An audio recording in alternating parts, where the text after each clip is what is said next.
sinyala kanjani zisibhayilam ilanga liyandishiya kukudebha kubha bayalanbathwa ngabalaziyo phuma gonke emlanjeni lakazuki bhayi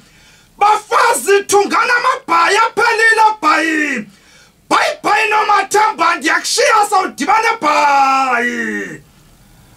kawu ndithini na ukuthetha madoda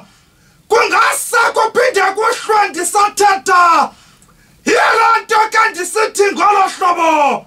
ndiza kuxhaphaxhaphisa ndicela amakhwenkwana asengqushwe nqumle hagu ndiza kuqaqalisa ndicela umakoti ekhuphe impuku erhawini bekuye kuthetha bani na kakade zelive beliya kubizwa ngubani naze nisabele bekuye kubonga bani naze nimamele kayibeni na benifanelwe zinto zomkhiva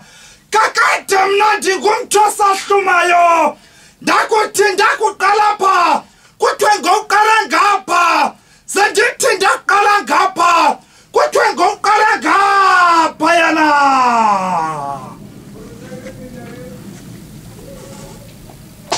awu ndakhala ndabhomboloza ndancukruleka ndanasinqala yasika inimba madoda ndaqala umfazi yabhanga inkcubeko yathu sijongile mzontsundu yiloo nto ke ndisithi ngolo hlobo kulukunyathela kunge ndini le nkcubeko inkcubeko yincam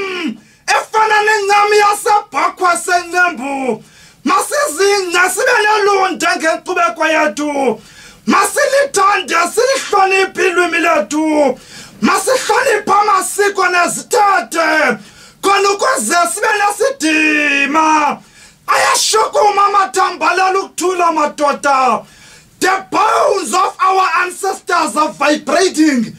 the voiceless fossils of our ancestors are speaking from the grave. Long live African languages, long live African heritage, long live